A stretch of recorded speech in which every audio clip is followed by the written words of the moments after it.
في كل خرجات الملك محمد السادس إلا ويسبب الإسهال والإحراج لنظام العسكر في الجزائر.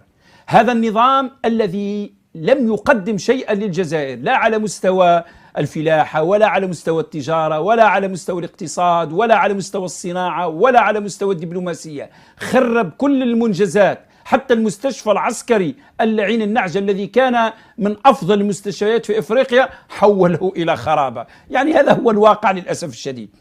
النظام الجزائري اللي تبون يقول عند الجزائر أفضل منظومة صحية في إفريقيا، واللي حب حب واللي كره كره، هكذا قال.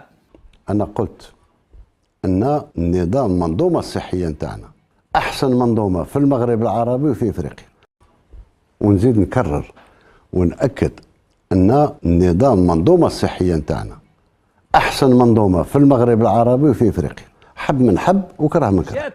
جاء وباء كورونا وفضح